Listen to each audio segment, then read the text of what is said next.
ನಮಸ್ಕಾರ ಸ್ನೇಹಿತರೆ, ನನ್ನ ಯೂಟ್ಯೂಬ್ ಚಾನಲಿಗೆ ಆದರದ ಸ್ವಾಗತ. ಇವತ್ತು ನಾನು ಮಾಡಿ ತೋರಿಸ್ಲಿಕ್ಕೆ ಹೊರಟಿರೋದು ಸೌತೆಕಾಯಿಯಿಂದ ಇಡ್ಲಿಯನ್ನು ಹೇಗೆ ಮಾಡೋದು ಅಂತ ತೋರಿಸ್ಕೊಡ್ತಾ ಇದ್ದೇನೆ. ಸೌತೆಕಾಯಿಯಿಂದ ನಾವು ಸಪ್ಪೆ ಇಡ್ಲಿಯನ್ನು ಸಹ ಮಾಡ್ಕೊಳ್ಬೋದು, ಹಾಗೆ ಸ್ವೀಟ್ ಇಡ್ಲಿ ಸಹ ಮಾಡ್ಕೊಳ್ಬೋದು. ಸ್ವೀಟ್ ಇಡ್ಲಿ ತುಂಬ ಟೇಸ್ಟಿಯಾಗಿ ಆಗುತ್ತದೆ. ಫ್ರೆಂಡ್ಸ್, ನಾನು ನಿಮಗೆ ಅದನ್ನು ಹೇಗೆ ಮಾಡೋದು ಅಂತ ತೋರಿಸ್ಕೊಡ್ತಾ ಇದ್ದೇನೆ. ನಾನು ಇಲ್ಲಿ ಸೌತೆಕಾಯಿಯನ್ನು ತೆಗೆದುಕೊಂಡಿದ್ದೇನೆ. ಇಲ್ಲಿ ಒಂದು ಸೌತೆಕಾಯಿಯನ್ನು ತೆಗೆದುಕೊಂಡಿದ್ದೇನೆ. ಸೌತೆಕಾಯಿಯನ್ನು ಮೇಲಿನ ಸಿಪ್ಪೆಯನ್ನೆಲ್ಲ ತೆಗೆದು ಕ್ಲೀನ್ ಮಾಡಿ ಇಟ್ಕೊಂಡಿದ್ದೇನೆ. ಹಾಗೆ ಅದನ್ನು 4 ಪೀಸನ್ನಾಗಿ ಮಾಡಿಕೊಂಡು ಇಟ್ಕೊಂಡಿದ್ದೇನೆ. ನೋಡಿ, ಇದನ್ನು ಮತ್ತೆ ಕಟ್ ಮಾಡಿ ಅದರಲ್ಲಿರುವ ಬೀಜಗಳನ್ನೆಲ್ಲ ತೆಗೆದು 4 ಪೀಸನ್ನಾಗಿ ಮಾಡಿ ಇಟ್ಕೊಂಡಿದ್ದೇನೆ. ಹಾಗೆ ಇದನ್ನು ನಾನು ತುರಿಯುವ ಮಣೆಯಲ್ಲಿ ಚೆನ್ನಾಗಿ ತುರ್ಕೊಳ್ತೇನೆ ಫ್ರೆಂಡ್ಸ್. ತುರಿಯುವ ಮಣೆಯಲ್ಲಿ ಚೆನ್ನಾಗಿ ತುರಿತೇನೆ ಫ್ರೆಂಡ್ಸ್. ನೋಡಿ, ಈಗ ರೆಡಿಯಾಗಿದೆ. ಚೆನ್ನಾಗಿ ತುರಿದು ಇಟ್ಕೊಂಡಿದ್ದೇನೆ.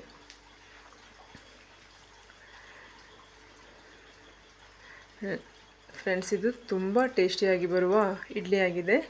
ನೀವು ಸಹ ಟ್ರೈ ಮಾಡಿ. ಇದಕ್ಕೆ ನಾನು ರುಚಿಗೆ ತಕ್ಕಷ್ಟು ಉಪ್ಪನ್ನು ಸೇರಿಸ್ಕೊಳ್ತಾ ಇದ್ದೇನೆ.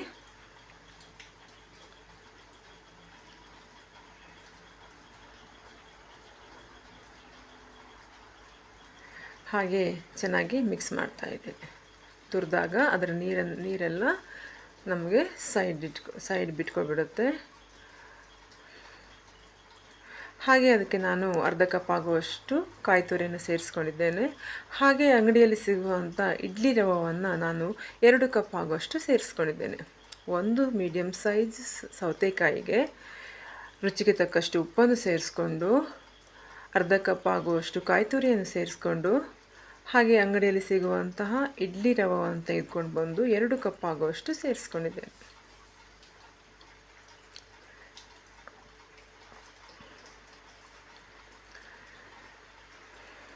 ಎರಡು ಕಪ್ ಆಗುವಷ್ಟು ಸೇರಿಸ್ಕೊಂಡು ಚೆನ್ನಾಗಿ ಮಿಕ್ಸ್ ಮಾಡ್ಕೊಳ್ತಾ ಇದ್ದೇನೆ.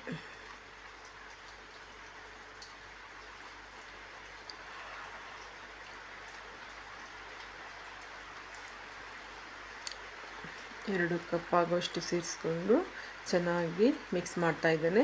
ಇದಕ್ಕೆ ನಾನು ಒಂದು 3/4 ಕಪ್ ಆಗುವಷ್ಟು ಸಕ್ಕರೆಯನ್ನು ಸೇರಿಸ್ಕೊಳ್ತಾ ಇದ್ದೇನೆ. ಸ್ವೀಟ್ ಬೇಕು ಅಂತ ಹೇಳಿದರೆ ಸಕ್ಕರೆಯನ್ನು ಸೇರಿಸ್ಕೊಂಡು, ಇಲ್ಲ ಅಂದರೆ ಸಪ್ಪೆ ಇಡ್ಲಿ ಸಹ ಮಾಡ್ಬೋದು. ನೋಡಿ, ಈಗ ಅದನ್ನು ಪೂರ್ತಿಯಾಗಿ ಸಕ್ಕರೆಯನ್ನು ಮಿಕ್ಸ್ ಮಾಡ್ಕೊಂಡಿದ್ದೇನೆ. ಹಾಗೆ ಅದನ್ನು ಒಂದು 30 ನಿಮಿಷಗಳ ಕಾಲ ಮುಚ್ಚಿಟ್ಬಿಡೋಣ. ಹಾಗೆ ನಾನು ಇಡ್ಲಿ ಪಾತ್ರೆಗೆ ತುಪ್ಪ ಅಥವಾ ಎಣ್ಣೆಯನ್ನು ಸವರ್ಕೊಳ್ತಾ ಇದ್ದೇನೆ. ಹಾಗೆ ಒಂದು ಪಾತ್ರೆಗೆ ಎಲ್ಲ ರೆಡಿ ಮಾಡಿಟ್ಕೊಂಡಿರುವಂಥ ಹಿಟ್ಟನ್ನು ಹಾಕ್ತಾ ಇದ್ದೇನೆ. ರೆಡಿ ಮಾಡಿಟ್ಕೊಂಡಿರುವಂಥ ಹಿಟ್ಟನ್ನು ಈಗ ಹಾಕ್ತಾ ಇದ್ದೇನೆ. ಇದು ಈಗ ನಾವು ಬೇಯಿಸ್ಲಿಕ್ಕೆ ಇಟ್ಟಾಗಿದೆ. ನೋಡಿ, ನಾವು ಫಸ್ಟ್ ಅದನ್ನು ಎತ್ತುವಾಗ ದೊಡ್ಡ ಉರಿಯಲ್ಲೇ ಇಟ್ಕೊಂಡು ಆಮೇಲೆ ನಾವು ಅದನ್ನು ಸಣ್ಣ ಉರಿಯಲ್ಲಿ ಬೇಯಿಸ್ಕೊಳ್ಬೇಕು. ನೋಡಿ, ಈಗ ನಮ್ಮ ಇಡ್ಲಿ ಚೆನ್ನಾಗಿ ರೆಡಿಯಾಗಿದೆ. ನಮ್ಮ ಸೌತೆಕಾಯಿ ಸ್ವೀಟ್ ಇಡ್ಲಿ ತುಂಬ ಚೆನ್ನಾಗಿ ರೆಡಿಯಾಗಿದೆ.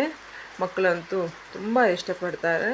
ನಾವು ಇದಕ್ಕೆ ತುಪ್ಪವನ್ನು ಸವರ್ಕೊಂಡು ಬೇಕಾದರೆ ತಿನ್ಬೋದು, ಹಾಗೆ ಸಹ ತಿನ್ಬೋದು. ಸಕ್ಕರೆ ಹಾಕಿದ ಕಾರಣ ಇದಕ್ಕೆ ಚಟ್ನಿ ಸಾಂಬಾರು ಏನೂ ಬೇಕಾಗೋದಿಲ್ಲ.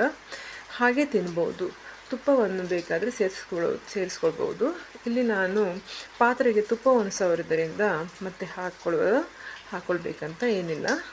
ತುಂಬ ಚೆನ್ನಾಗಿ ರೆಡಿಯಾಗಿದೆ ನಮ್ಮ ಸೌತೆಕಾಯಿ ಇಡ್ಲಿ.